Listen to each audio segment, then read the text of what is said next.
Our sponsors for this episode are Absolute Drain. Look, no one, and I mean no one, likes it when their sink, bathtub, washing machine, or especially their toilets start backing up. It's even worse when they won't drain or flush at all. No matter who you are, it happens to us all. If this is happening to you, then you need to give Garth with Absolute Drain a call. Absolute Drain is located at 420 West Broadway in Newton and has been faithfully serving Newton and surrounding areas for longer than I can even remember. I personally use Absolute Drain, and they have kept my pipes cleaned out and flowing day one. It might just be time for you to give them a call too at 316-283-7264. That's 316-283-7264. Or just remember this, 316-28-DRAIN. Absolute Drain. Is your AC or heating system just not keeping up? Maybe it's not keeping your home or business as cold or hot as it once did. It could also be that all you're looking for is a reliable, trustworthy, and affordable technician to check on your system and do whatever maintenance necessary to ensure it's working as efficiently and effectively as possible. If so, give Air Quality Control a call at 316-285-3304. That's Air Quality Control, 316-285-3304 for all your air quality control needs. Hall's Tree Service. Locally owned and operated, Hall's Tree Service has been exceeding and surpassing customer demands in Newton and the surrounding area for over 40 years. Larry and his crew are guaranteed to work hard for you. There's no tree too tall, no job too small. Call Hall's at 316-772-1919. Remember, there's no tree too tall, no job too small. Call Hall's at 316-772-1919.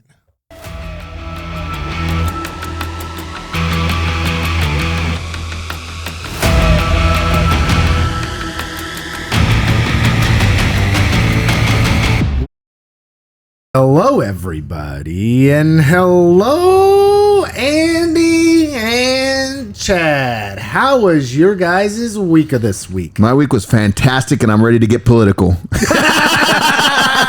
Because, of course, that's all this program is. You know, we just nonstop political action right here. I started it already, Chad. I started it. Hey, sarcasm is wonderful. At least there's some quality here. I'm just saying. I love it. My week has been absolutely fantastic. Absolutely ridiculously awesome because I, as a Hesston College lark, am celebrating a national championship. Really? See, and how do we not know this? Because I didn't know this. We know now. Give us more.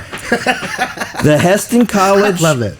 The very first year Hesston College esports team just won the national championship in Rocket League. Esports. Go Larks!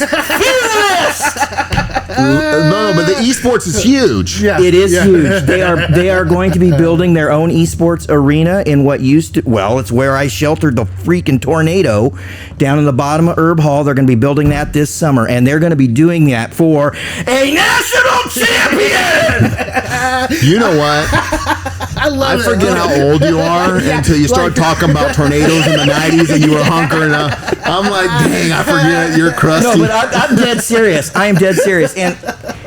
And when I got that note, I went berserk, and then I said, "Yo, Naaman." He's my youngest. Did you know? And he looks at me and he goes, "Oh, that's so cool."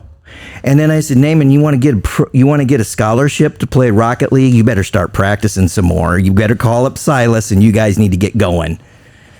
And that kid is excited. And four-year college now, too. It is now a four-year college. That's something to really celebrate. Is you said that national champion, right? And then you're looking at the fact that they're firing on all cylinders over in Hesston State.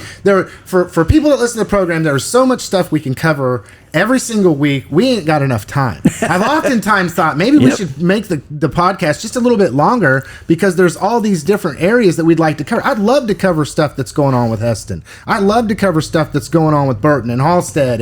And by the time we go through, it's like I was telling somebody the other day, they said they really appreciated that that we're beginning at the beginning of the program. Said that 3 times because I just wanted to clarify that, made sure my stutter or whatever. But anyway, it's this idea that we are beginning to just give highlights of what's going on, what's upcoming in the community. And I tell them, well, I get enough emails and I get enough people now that are engaging with this. They're like, hey, mention this on the program, mention this. And like what Chad said last week or 2 weeks ago, because we didn't have a podcast last week, about, just send the cans in something. Send the cans in an email and tell them about an upcoming event. You'll get them on a list. Hey, Hesston just sent me a little bit of a note, and I went berserk. And if you think that was, that's nothing compared to what I'm like when I sit at a wrestling tournament. Right. I'm just telling you. Right. Okay. I gotta say, there was nothing compared to what I was like watching Wyatt Hendrickson get a takedown to win the title either. Right. So future. I'm gonna say it. Future gold medalist. I am hoping upon hope that we will see a future gold medalist going on here. I think it's done. It's just a matter of time and following through, and he's on the path. Yeah. So let's get it done. Well, it's hard to stop momentum. It's hard to stop a Did train. you see the clip of him online a couple days ago, yesterday? he just picked the guy up, Picked put the him down, guy and up pinned him. at a high level and just took him to school. that was international competition. And it was sick. It was like boss move, like just that was owning on the space. That was on Instagram. I noticed your like. Yeah, it was great. I was gonna like it 10 times if I could. And I'm guessing I'll see it sometime soon because we're in close proximity with one another, so it'll suggest the video at some point. You know how intimidating it is for one beast to pick up another beast at that level. I mean, and nothing against the guy he picked up because people get in bad positions and can get moved around. It's just everybody loses at some point in that sport or has an opportunity to learn, as I like to say, right? I'm not a big into the loser stuff because we all learn and you get better. The only way you lose is if you don't keep going, right? So anyways, but in that sport, talk about being so intimate with those losses. And I wasn't a wrestler, but the more I've been excited because of Wyatt's run and the guys around me, and Newton has, I think, I'm going to say it, I think one of, if not the best wrestling program, high school wrestling program in the country. And look at what's come out of it over the last 30, 40 years, right? This is the Thalls and other people have set up such a platform, and it's continuing to move forward. And with Matt's history and his family, the Treaster family, and all of those people put together and what they're doing with that wrestling program, it's second to none. Chad Brown, no pressure, by the way. Well, I see you, man. Oh, right on. I'll go there. I'm liking the shirts, guys. I'm liking the shirts, right? You like that? I like the shirt, Andy. It's been paid for. It's been paid for. I like the CCR shirt. I didn't know you had such good taste in music. Oh, I have impeccable taste in music. I have impeccable taste of music. While we're just kind of shooting the crap, right? So, my daughter got a record player for her birthday. Nice. And she spent months begging for this record player for her birthday because she was convinced that one of her other friends was going to buy her a Taylor Swift record. Well, the friend turned around and bought her a Taylor Swift book instead. So now. She's looking at me, and I'm like, "Oh yeah, I've got some vinyl." And Chad's showing his age again. Vinyl. And I'm like, are these originals? I'm like, I got Elvis Presley live. What do you think? And she's looking at me like, "Oh, Dad, that's just horrible." And I'm sitting there going, "No, that is spectacular taste in music, my love." Well, Elvis Presley, is the king, right? If we're talking about tastes in music or whatever, I go the full spectrum. I definitely like the 50s and 60s music, like Buddy Holly and even like during the Vietnam era, right, when there was the doo-wop, I guess is what you want to call it. I don't know if I'm saying that right. Correct me if I'm wrong. But the Shirelles, the Temptations, right? I can get that. That's a Chicano music right there, and baby. I think what it is too is it brings back fond memories of when I was a kid because my parents are a little bit older, and then my mom's the youngest of 4 siblings. So then she grew up, and that was what my aunts and uncles were all into, is that genre, and then she was a recipient of that. So then, of course, when I was a kid, that was kind of what they listened to. My dad listened to all kinds of old country, my grandparents, but they're all older. So I was able to, growing up, capture the music genre from the 40s to 70s, right? And then of course I'm the youngest, so my sister really enjoyed the 80s, right? Like Madonna, and I mean you name it, like 80s. Oh, so I got that, and then I got 90s too. And I'll tell you, nowadays there is some music I listen to, but I don't really listen to a lot of new music. Are you guys the same way? I mean, okay, well, is there people in the now? interest of full Taylor disclosure, Swift, I'll just say this. Taylor Swift's got some good songs. In the interest of full disclosure. So shout out to Taylor. Right? I grew up on a healthy dose of Roger Whittaker. About every country band you could ever try and stand, because I really can't. And about every type of music you could imagine. I mean, it was Mom saying, "Oh, University of Iowa Orchestra's playing on Friday night at Hampshire. It's free. Let's go." So, you got like this elementary school age kids just sitting there going, "Oh, William Tell Overture. That's kind of cool." So it was like literally everything you can imagine. And then when I got to high school, I kind of busted the knob on my radio, KRNA 93, classic rock. So during the days, if I'd go with my dad in the truck, it was country. When I was driving to and from school and hanging out, it was classic rock. And also Christian rock, because, I was supposed to be a good little Mennonite boy, so, you got to do that. Now my radio, the radio in my current truck does not work. You were all about that Carmen, weren't you? The champion. Oh, hey, the champion. You know about that? We all know about it. You know about that? Yes, sir. In fact, I went to probably 3 of his concerts. That's awesome. Bring a can. And I'll throw you. Okay, Bring a can. AVB. Do you guys know about ABV, acapella vocal band? Back in the day when that started surfacing, there was a Christian acapella vocal. I was too cool for them. I was all about Carmen. I'm telling you, hey, you want to... Used to be bumping it in the, with the lowrider. In the hood. South Texas, South Austin. So in a 6-week time period, here's my concert list from a 6-week time period in college. William Clark, Clarence Gatemouth Brown, which are probably guys nobody have ever heard of. They're blues dudes, okay? The Altar Boys, Sammy Hagar, Rush. Oh, Rush.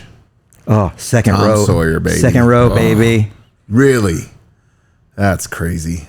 Graduated by going to see U2 on the Zooropa tour. I would have liked to saw AC/DC.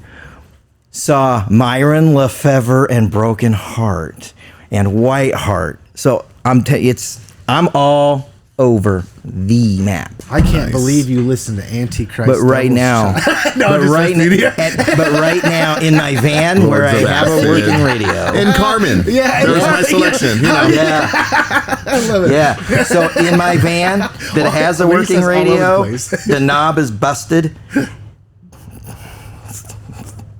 Figuratively speaking, it's on K-Love, man.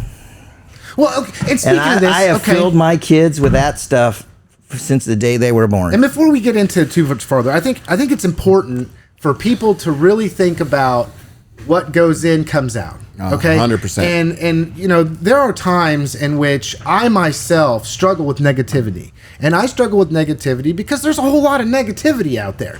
Over the last few weeks, we covered a lot of what some might consider deep or even dark issues when we talk about mental health and we talk about a lot of the things. And speaking of that, if you haven't got a chance to watch Captain Huntley's interview about the jail and the detention center and stuff, spectacular. You know, he spectacular really interview. hit the head Great. on mental health, right? And I think it's important that we focus on the fact that it's not where we are, but where we're going that's important.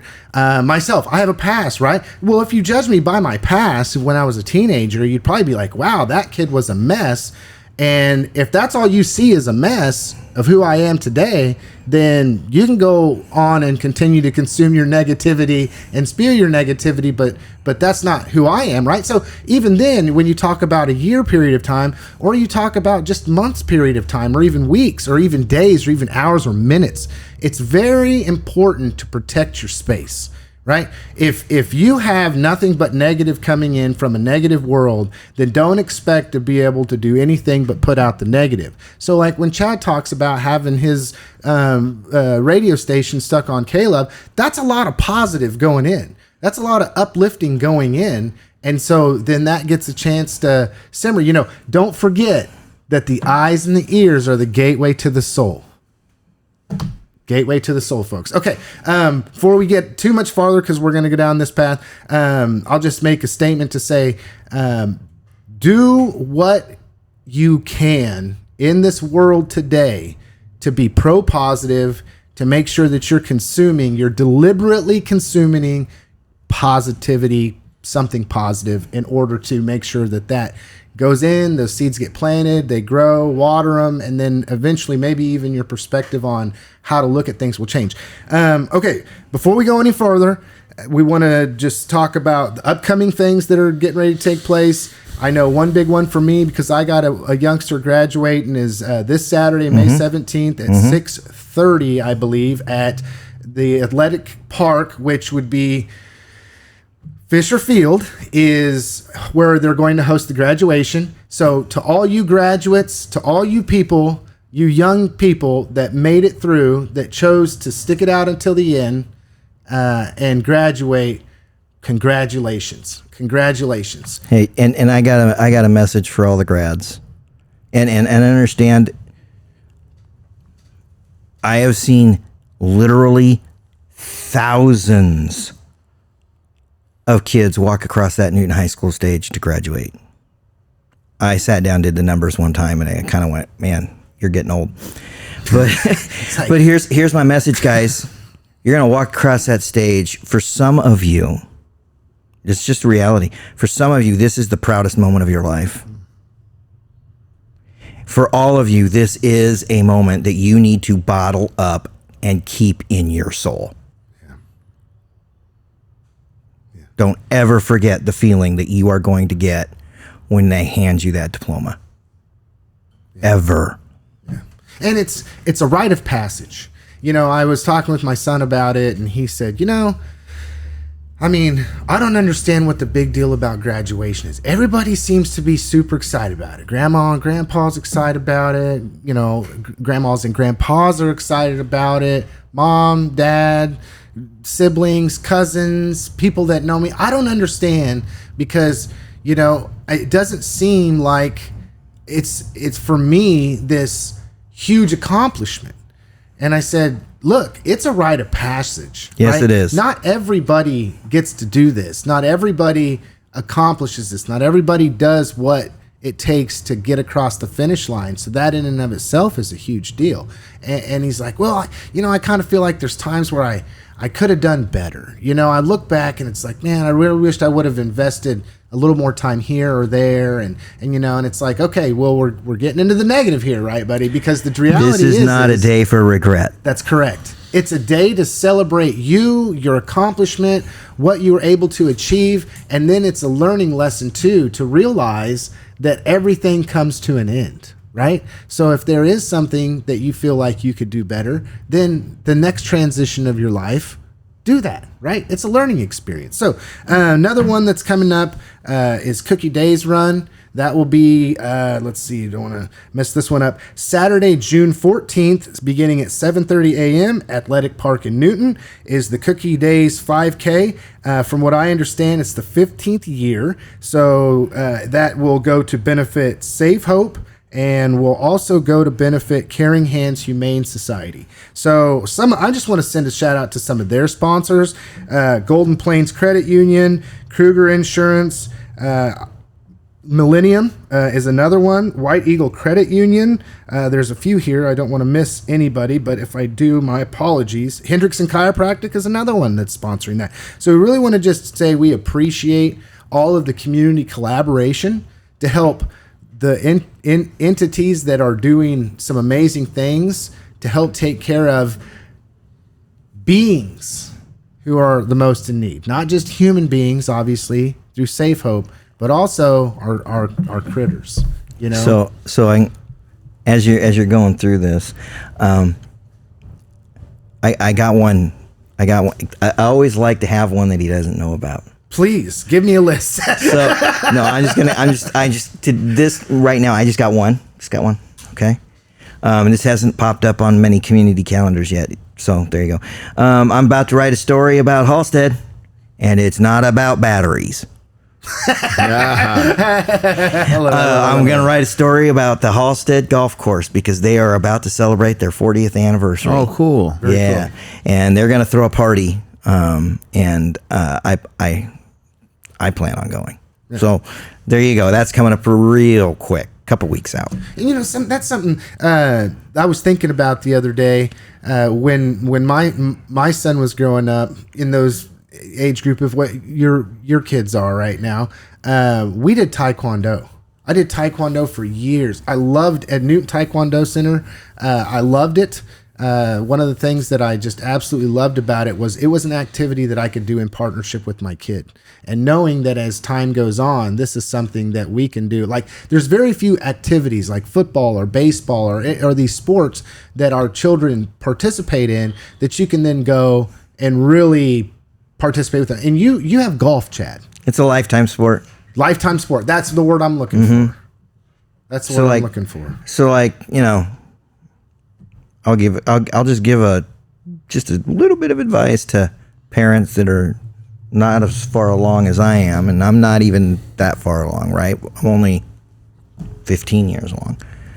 As you're trying to get your kids involved in stuff, look for lifetime sports. Because the lifetime sports, not only can you actually participate with them, go out on the weekends and enjoy some time with your kids doing this thing that they enjoy, they can do that for their kids too. So, you know, there you go. Running, disc golf. These are lifetime sports. Yeah.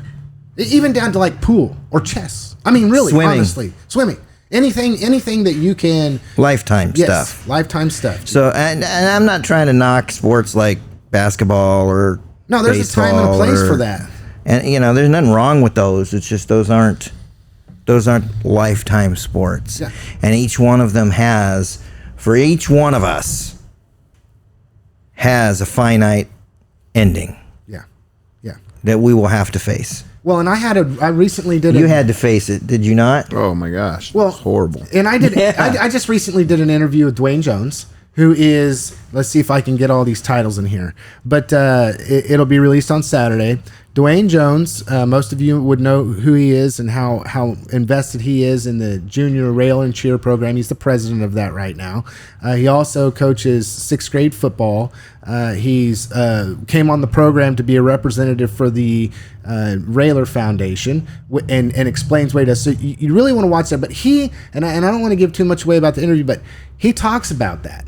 He talks about it, I'm going to quote him, as for a lot of youth, right, only 7% will go on to do a sport like football after high school, right? So if you're only looking at the 7% that will go on to do, let's say, that type of sport, or the sport we've been talking about, kind of sports we've been talking about, not lifetime sports, then what is really the root at what we're trying to achieve with the 93 or with the full 100?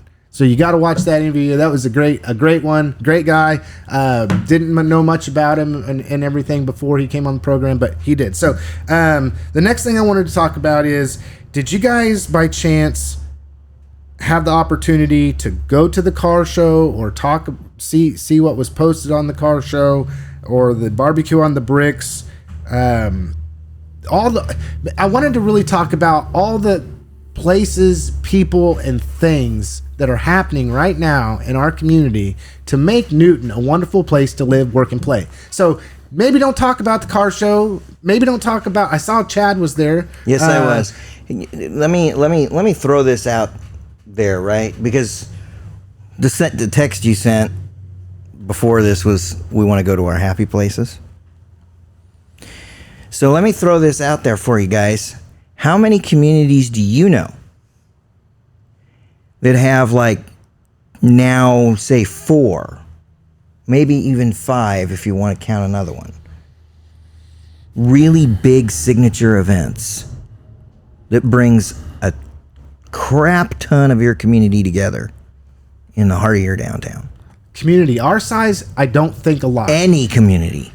Bigger communities, maybe, because there's more hands to help. Like, I mean, maybe. You know, if we were to compare ourselves to Wichita, Montreal has like 600 festivals in 40 days, right? But let's be straight. When you're doing that, you're splitting your community up. Yeah. And yes, that's a huge city. But we here in Newton, we have no idea. I'm just telling you. We do not understand the gift we have. We've got the car show. We've got the Summer Days Festival. We've got open streets. We've got the Taste of Newton. We've got the chili cook-off. Did I forget some? I'm sure I did. Yeah, we definitely did. Well, Andy, what is maybe some of the things that we've mentioned so far, but even other ones that we're not thinking about? What are some of the ones that you really enjoy attending, and you're just like, yes, I want to hit that. I want to make sure I get that every time? Yeah, that's a really good question. I mean, one that stands out to me is, because of how it works with the college and, being a thresher, the Taste of Newton's huge. Yeah. It's just a way to bring people that aren't from around here that come to the school, especially on your early years there, and get them in touch with the community and kind of some of the foundational foods and the culture. And everybody comes together at that campus, and then they kind of spill out into the Taste of Newton, or you have that opportunity to do that. And the way they work that, I think it's pretty cool. It's just an amazing event, amazing time. You get friends that come into town that I hadn't seen, and sometimes, like, a couple years ago, I hadn't seen a couple guys in like 18 years, and everybody came into town. I ran into the whole group out at the Bethel football game, and we were just spending time together around the community, and it was just so special.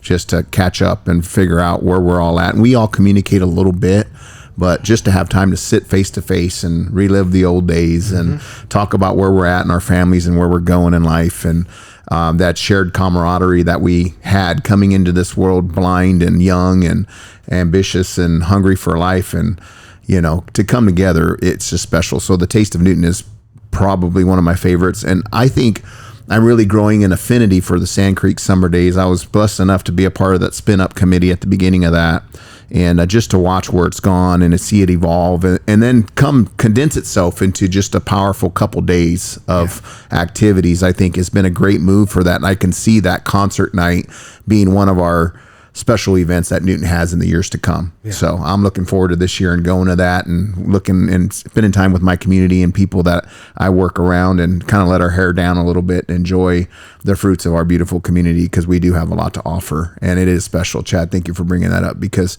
it's easy to overlook all the amazing things we have and get caught on even nitpicking on what we could do better in those events versus the fact that we even have them. And then to really piss on all the handful of people that are doing the work it takes to spin those up. And I will tell you that we have generous organizations like Newton Medical Center that spend several $1 million a year back into Newton on events like that. Mm-hmm. And that's not anything to shake your, to flick your nose at. Yeah. So big deal. We have a very tight knit community. I mean, we gotta say this. It's like you hear we've started to say and know that Newton is no longer a small town. I mean, we're just not. We're a small city. Yeah. So that is almost the best of the both worlds, because there still is that small town community feel where you in fact can go to these events and you will be able to see people that you know. You'll be able to see people that maybe your kids play sports with. If you don't have kids, maybe somebody at your church group. Or there's just so many different ways and avenues that people can collaborate with one another on so many different things. I mean, take the Chamber of Commerce and their Third Thursday that they're starting to do to bring people to downtown. Third Thursday is a huge deal. Carly Stavola, Director of Communications for USD 373, even made the comment that, well, she'll be there at this next Third Thursday. And then and so there's so much access to so many people that are movers and shakers in our community doing amazing things that it almost, I mean, we're right there for when somebody wants to be negative about something, that there's so much good, so much positive that is able to just overwhelm that. I mean, think about all of our amenities that we have in this community. I mean, we talk about different festivals that we have, but I could just think of, like, for instance, I really enjoy our bike path. And it's miles at this point in time, it's a good right? looking one. They take care of it too. Yeah, they take care of it. That goes all the way out to Bethel Trails, which is well taken care of. When they fill in that hole, think about this, guys. When they fill in the hole, and the hole is from about First Street to South, is it East 14th Street? Southwest. Okay. Yeah. They fill that sucker in, and it's going to cost a lot of money to do. But when they get that done, you'll be able to take a trail or take a path, and you can run it, walk it, bike it. Cool. All the way from Kaufman Museum, Bethel College, and even further north than that. Yeah, all the way to the interstate. But these are attractions we're talking about, right? All the way down to the flipping YMCA. Almost all the way down to the outlet mall. Amazing. Think about that. Yeah. And for people that are looking for communities to move to, they're always looking for amenities. I mean, that's where we're at. And that's where we're at. I mentioned it just go ahead. Yeah, no, real quick. The one thing that I just want to say it out loud is we do a really good job moving to getting great at, you like birds, you can find a group that does that. Yeah. You like biking, you can find a group that does that. You like baking, you can find a group that does that.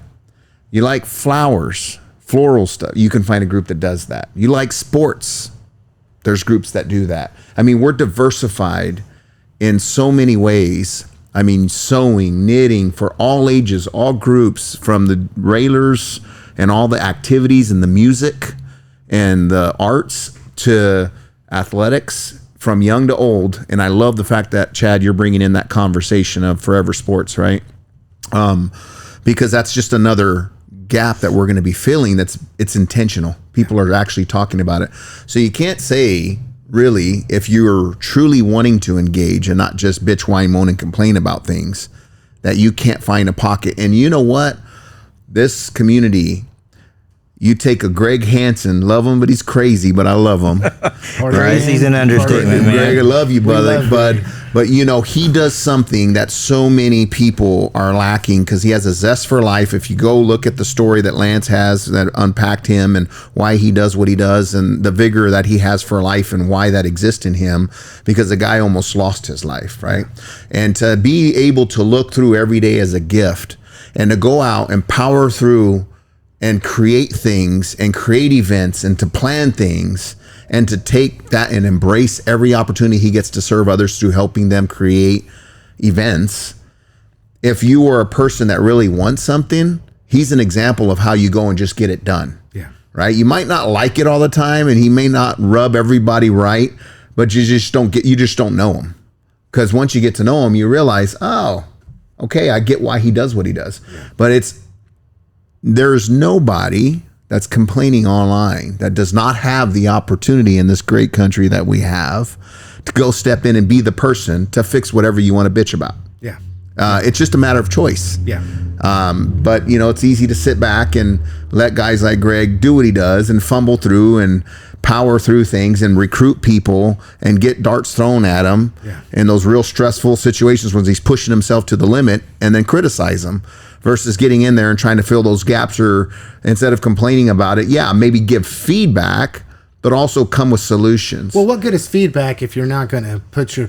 I always say put your money where your mouth is, right? And that's just a coined phrase. It doesn't always have to be money. But if you're sitting here in a situation, you want to be negative about something, or you want to put in your 2 cents, then what are you doing? Are you saying, hey... I'd really like for somebody else to do this. I think it should be this way. Therefore, but I'm somebody not doing else. it. But I'm not doing it. But I'm going to complain about it. But you can go a long way with a lot of stuff. Speaking of this, and I'm going to take a real weird turn, okay? Because I didn't talk to you guys. Put us in the ditch. Let's do it. But okay. So this is scripted. You're not supposed to do that. Well, we're going to cover some. We're going to cover some philosophy today. I think I blew that out of the water earlier. Speaking of positivity and negativity, and this idea that we have so many wonderful people, and that was the next thing that I was going to move on to, is all these different organizations in our community that are just got rock stars involved in their, the Peace Connections, the Save Hopes, the Community Chaplain Response Team, you just name it. Those are just 3 of many. Rock Roll Harvey County, Healthy Harvey County Coalition. There's all these different entities that are just absolutely off the chain. I'm going to interrupt you. Go ahead. I'm not going to forget my thought, because we're going to talk some philosophy. You put a pin today. in it. Okay. The Educated Podcast. To your point, several years ago, I started what we called an ASF, alternative story format. And every week, I would pull out my resource guide, and I would do just a quick hitter profile on a nonprofit organization from Newton. My boss said that's never going to work. You're going to run out real quick. I went for years. Before I had to repeat. Yeah. And the reason I quit, quite honestly, it became a chore and I got tired of it. Yeah. Right? But that's the kind of town we got. Yeah. Well, there's so many, when I set out to say this platform is something that's the communities, right? You take nonprofits do not have large budgets. They just absolutely don't have large budgets. So one thing that I have done with nonprofits in the community, and I'm not scratching my own back here, patting my own back or anything, but all of the nonprofit organizations that you've seen have come on the podcast, I've done it pro bono. And one of the reasons why I've done that is specifically because somebody needs to tell their story. And what Chad did was one way to tell the story, the written word, right? Another way is, the spoken word. So if I can, by any chance, help tell the story or give somebody a platform that is absolutely doing some amazing things, a voice to just for people to hear who they are, where they came from, why they do what they do, what do they do, who do they serve? Then that is what is going to tell the story of Harvey County and Newton and the surrounding communities. And that is what we want for people to see when they search up Harvey County. And I'll tell you, it's working. It's absolutely working. It is. But I will tell you that with all your fact checkers, you've got to be careful what you allow people to say. Oh, yeah. Don't get me started. That would be negative. We're not going to be negative here. Okay. I'm going to say, you get emails sometimes. I get to hear about some of this stuff. And, the way they approach you is... I did you allow people... I'll just say this. Wow. Learn to use your delete button, my friend. Because I was told, because it really... Sometimes you got to swing back. I'll just make a statement. Here's my swing back. Okay, we did an interview here recently just to pull out what Andy's saying, and I got the receipts here. But because there's some strange ones out there. I'll just say that. And I'm going to say them by name because I was told I couldn't, by the way, right? Because they think... I kind of like where you're going with this. This is kind of my style. But don't let me forget about the philosophy. I can put screenshots up of the conversation because it's almost like you must not know who you're talking to here. They stepped in the wrong puddle. Yeah, don't come to me like that because I'm not somebody that's going to be bullied. In fact, that's your first mistake. Because I promise you, I've seen more and done more and experienced more with people that are way better than you in situations that are way more diverse. Whoa, he's planting a flag. I'm gonna say, until you live my life and you go through my experiences, don't think that somehow or another I'm going to be intimidated by you. Beautiful. Because I see it straight through. So anyway, we did an interview with Stacey Rogers. Okay, I like Stacey. I like people. I even told her I don't know if I'm voting for you yet. Okay, but I like what you're doing. I do enjoy politics. Everybody wants politics to be a dirty word. Everybody wants to have the worst come out when it comes to politics. But I naively believe that it's about communication. It's about articulating. It's about having the conversation about policy making in the public space. Okay, that's what it is. Go back and look up what the Greek word politico comes from. Okay, so because I'm seeing the way this is happening, on us. Yeah, I'm going education. Okay, because and I'm just gonna real brief through this, and I apologize for the monologue, folks. But if we're in a situation where people are not standing up and having these conversations, then I'll be the worst candidate on the face. Right? Oh, I got bagged. You know I got bagged. Do you think I didn't know that when I ran for public office? What I'm trying to do is get people to realize and understand that it doesn't matter, that everybody has a voice, everybody has a place. All you have to do is to be courageous, have courage, stand up in the face of all opposition, and speak your voice. Speak what's in your heart, your message, and by doing that, that then opens up the lines of communication. Not everybody is going to do that in a positive way, but what it does is it rips the Band-Aid off. So if I can do it, you can do it. And then not only that, but it doesn't always have to be negative. It's not a negative thing to talk about what's going on at the county, what the county's doing. It's not a negative thing to chastise our public officials or our elected officials because they're elected. So I get to do that, right? That's called communication in the public space. If I think you as an elected official are doing something that I don't like, that I absolutely detest, then I can say that. And guess what? You're the elected official. If I do it in a way that's constructive, if I'm not using profanity or doing what people would assume to be challenging the narrative, not protected First Amendment's free speech, right? Then I'm well within my rights. And if you don't like it, I guess that you don't run for office. I don't know, okay? But so I'm on one. Okay, you platform somebody. Yes, I platform somebody. Thank you for keeping me on. Platform somebody, and this person that was platformed, you were curious about their views. They had the audacity to step into a race when they frankly have very little chance. Yeah.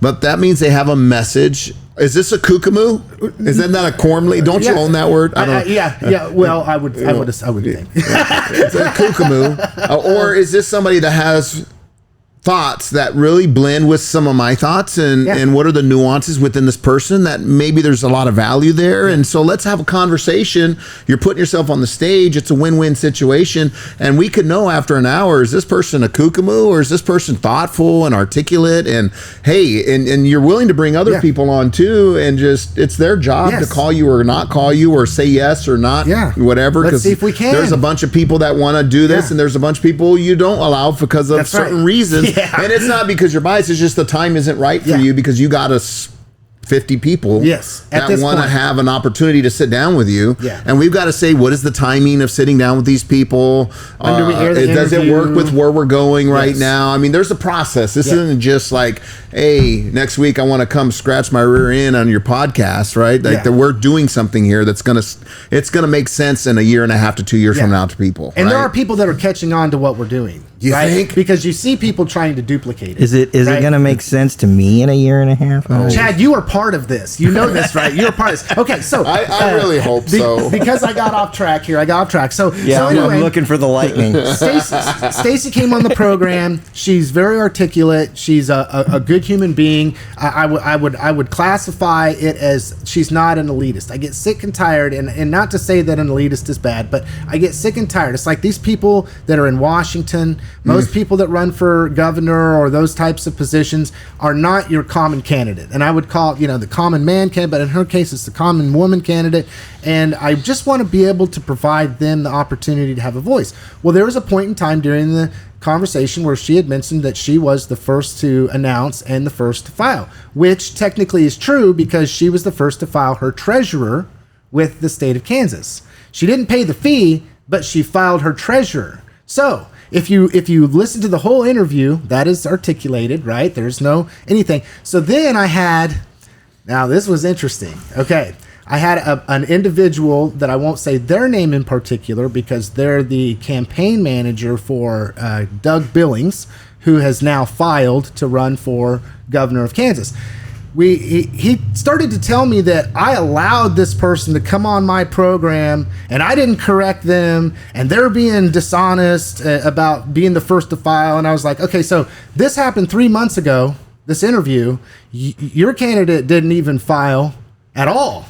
Right? Didn't announce a treasurer. You're just the first to pay the filing fee. So as far as the other people, Scott Schwab, who came out and announced and filed his treasurer, so like back up a little bit. That's basically what I did in a nice way. Well, then they came back. It was nice. It was very nice. If you want to see the screenshots, I'll show the screenshots if you want the receipts. It was very professional. And I just said, hey, why don't you come on the program? Have him come on the program. We'll give him the same opportunity, et cetera, et cetera. Okay. So in the end, what took place was they told me that I was not allowed to share any of this information. I was not allowed to talk about them. I was not allowed to share the screenshots and the conversations. And it's like, well, just so you know, folks, if you all want to really understand, Kansas law is a one-party consent state. So that means whatever you text message somebody else, whatever phone call you have with somebody else, if they happen to be recording it or they decide they want to take screenshots and share that information publicly, they're more than able to do it. But I just thought this. Go ahead, Chad. I'm not. We're not getting negative. And you're a different hand. I'm not getting negative. But there's a. No, by the way, you're not a journalist. I'm not a journalist. I'm just going to throw this out there. I'm a podcaster. I'm going to throw it out there. Yes, we are a one-party consent state.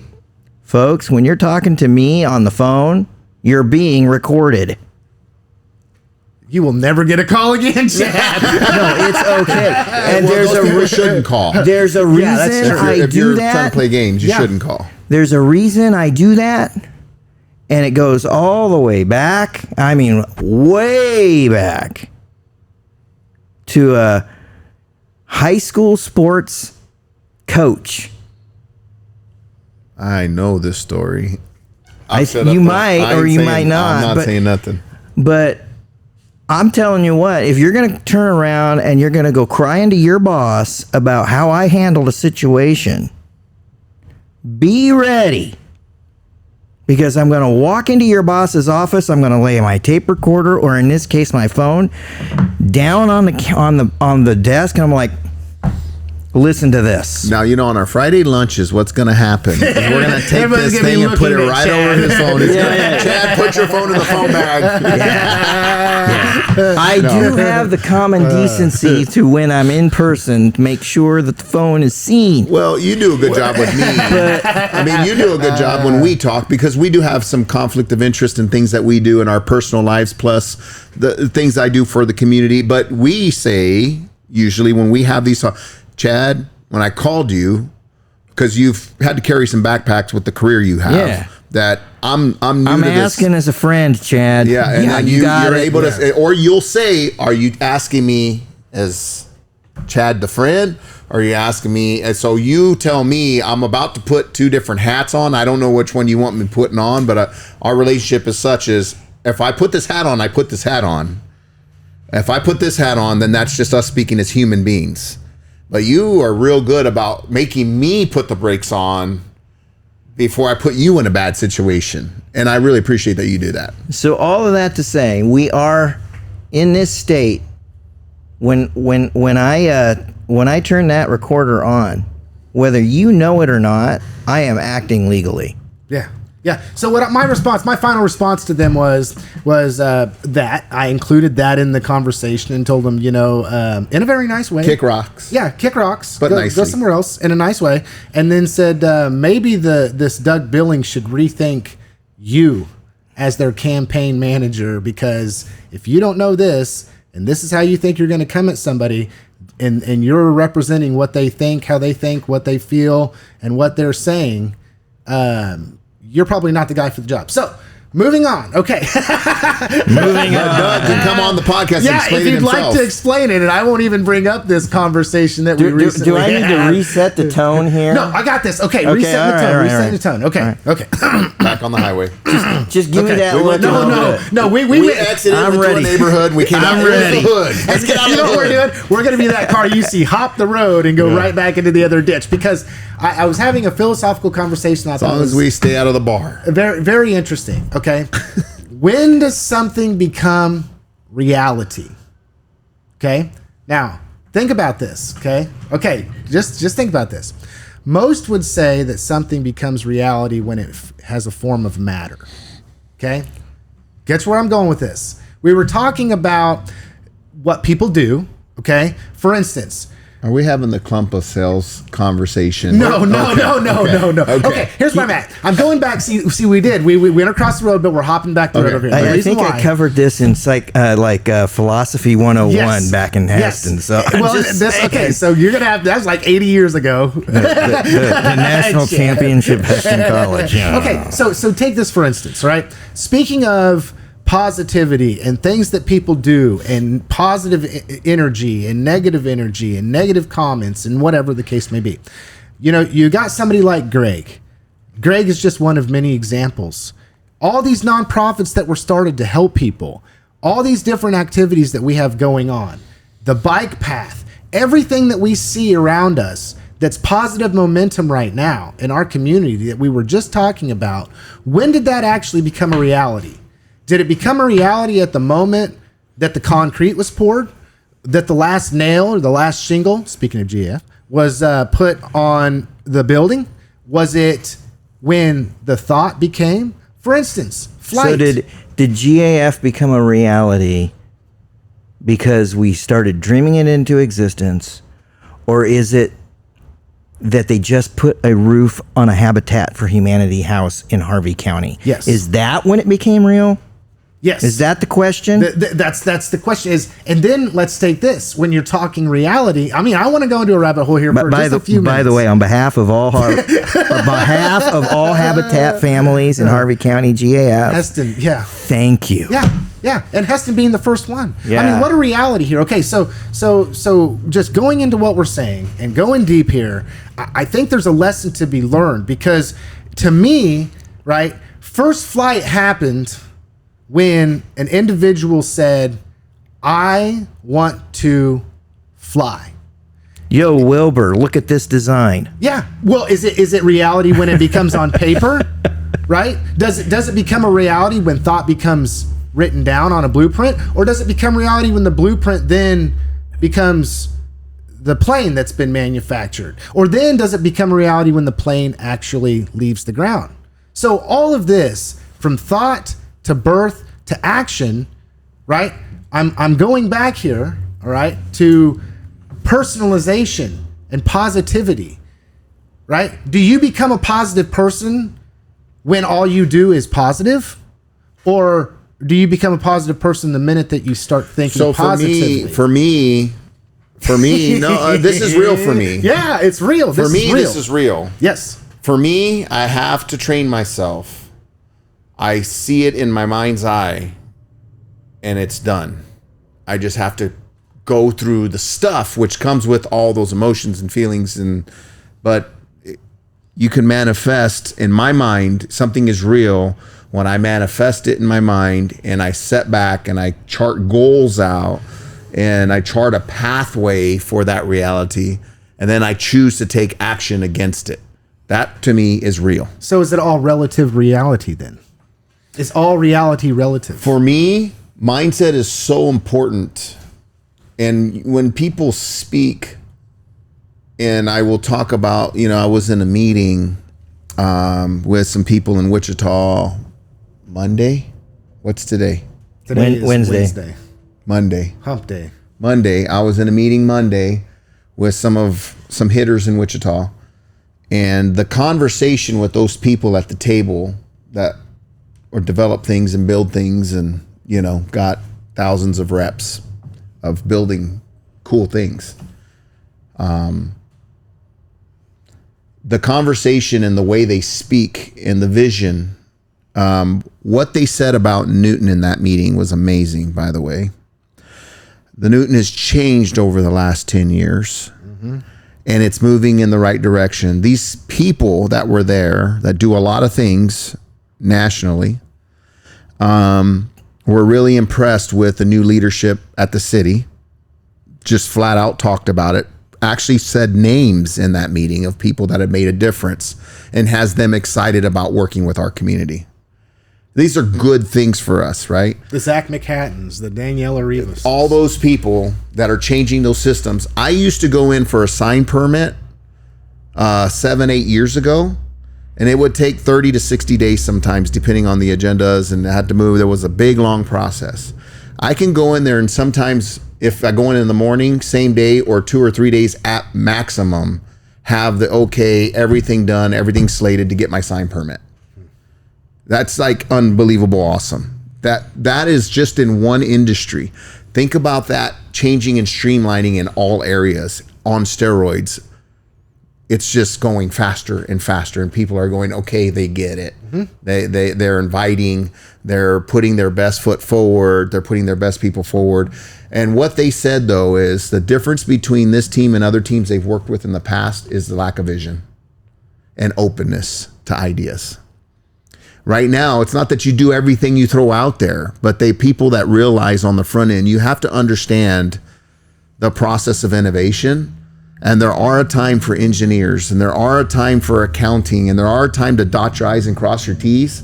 And there are also a time not to have them in the room till you figure out what that needs to look like.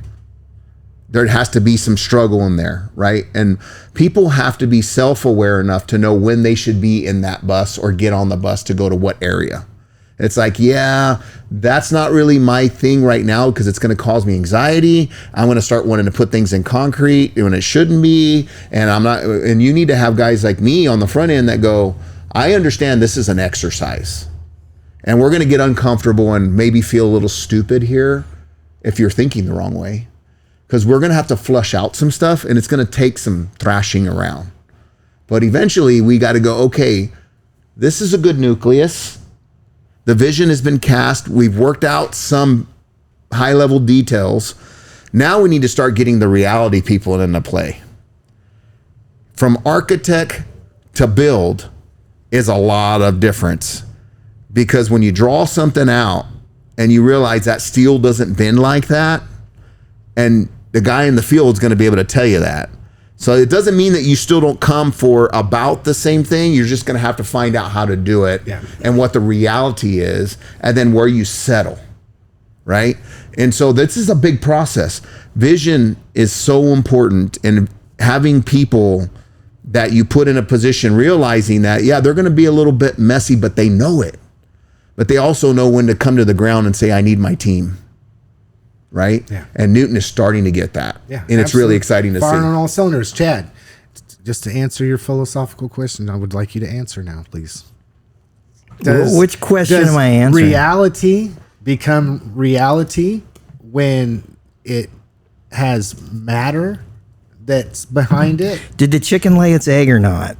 So you're saying okay. So no, so but see, there's the question that you just asked was when do you become a positive person? Okay, take that note. Philosophy, so that's the question I'm going to answer. Okay. Because I lead a life that drags me into the gutter nonstop, and my daughter just put together some kind of Smithsonian project. And for that project, she interviewed me. So I'm now going to become some kind of a part of an oral history thing at the Smithsonian, which is kind of cool. Yeah, that's pretty neat. So solid daughter move. But you know, she asked me, one of the things she asked me, she goes, what's the hardest part of your job?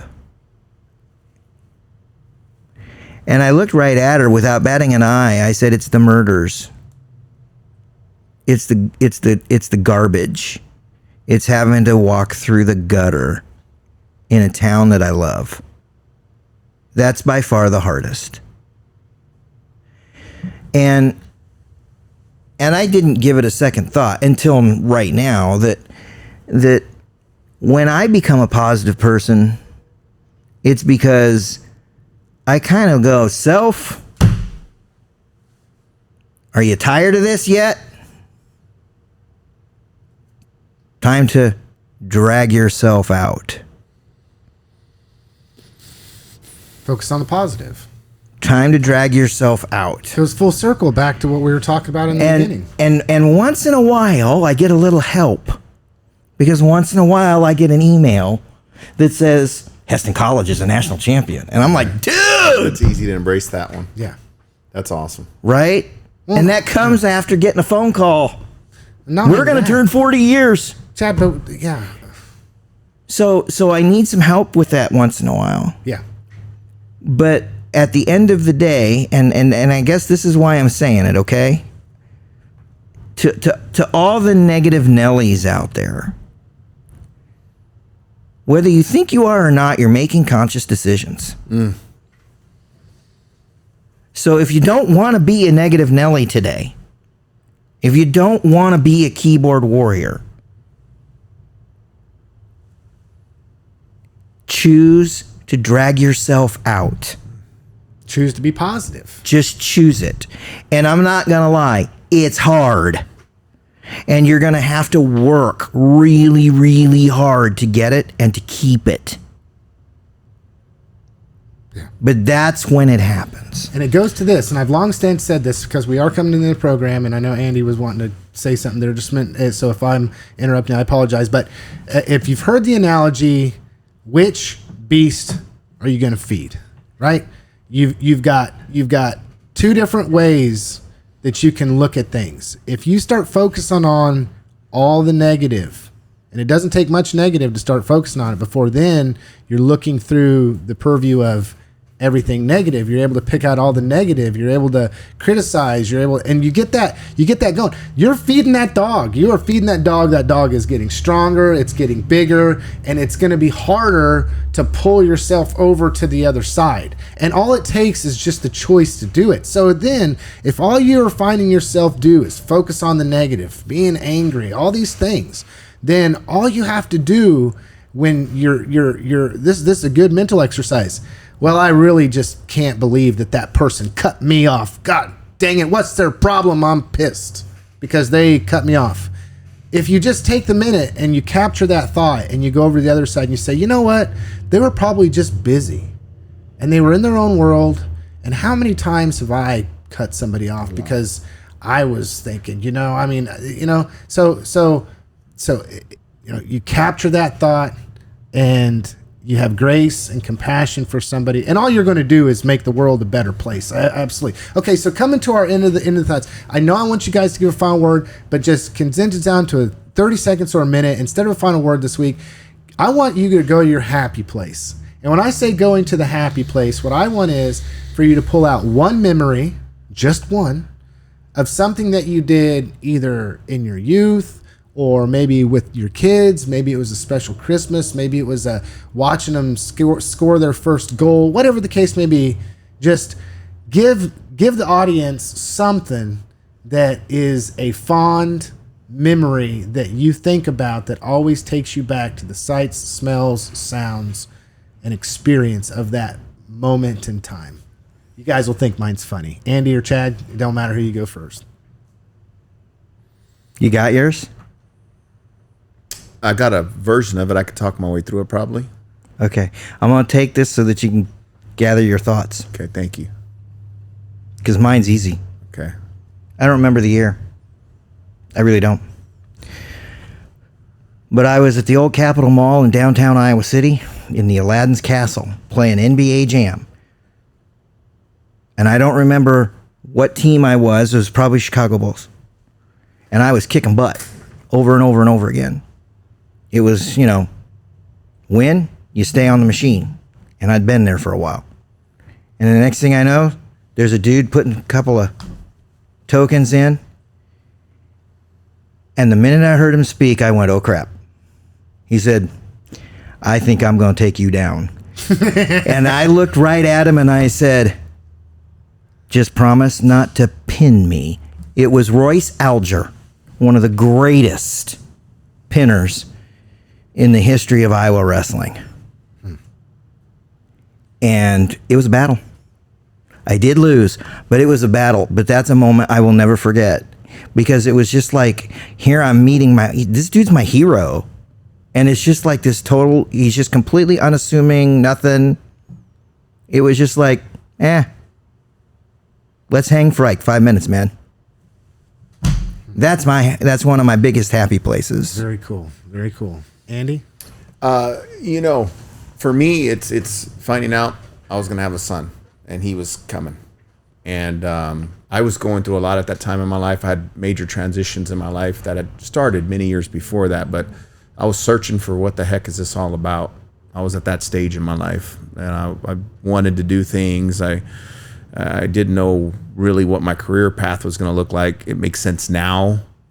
With my career path is not normal for a lot of people, but I didn't know what that looked like at that time, or that I was already on my path. Just didn't get it, didn't know it. But when my son was born, it made sense to me. And just knowing that, talk about simplifying your life. It just became about a lot less, and everything came into a funnel of what really mattered the most. And that was just profound. And it took me a long time to really accept that responsibility, but it did make it easy. It narrowed the focus of my life to all the stuff that I thought mattered didn't matter. What mattered is I did my best to be his dad, and to make sure that I took all the things that were given to me from the coaches and the family members and people who raised me, and do my best to live that out for him so he can have the example to the best of my ability, knowing that I'm a mess. It also made me excited about trying to be more positive in my life, because my natural bend is to attack and be negative and be aggressive. And there's times when you have to unleash that monster, but it's an exception to the rule. And knowing that every day that I wake up, I get a chance to be his dad again is this the best thing ever happened to me.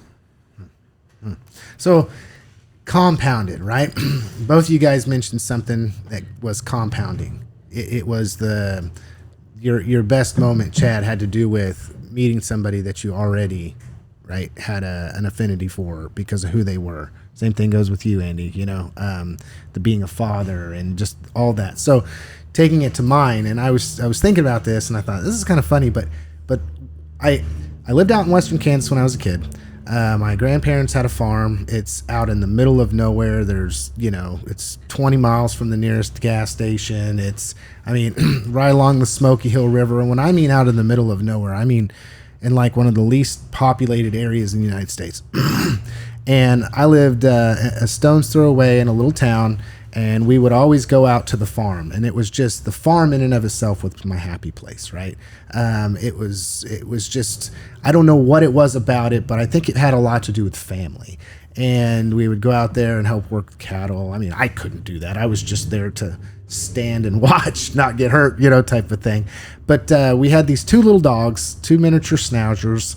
And if anybody knows anything about miniature schnauzers, what they love to do, because they're a herding dog in the middle of summer, is to go roll around in cattle manure. Okay, obviously, I can remember very vividly this one instance where it was a hot summer's day, as hot as you could probably get in western Kansas, and dry. We had gone out to the farm. We had done what we needed. We had called the dogs back. One of the dogs was covered in manure, and my dad told me, just get up in the back of the pickup and ride home and make sure that the dog doesn't jump out of the pickup. And I can remember going down a country road, because a lot of people think western Kansas is flat, and it's not. We were doing this number and this number. It's almost like a roller coaster. And of course, the dust was blowing because it was dry, and I could hear some old school country music, probably some Waylon Jennings playing in the truck. And I just was holding on to that dog covered in manure. And I can remember just the feeling of contentment, just contentment. I can't explain it and I don't know why, but I will always have that memory burned into my brain of farm, family, love, acceptance, being outside in the elements and just enjoying the ride in the back of the pickup with my dog. And I think that's one memory I'll always hold on to with my dad, even long after he's gone. Have a good one, everybody.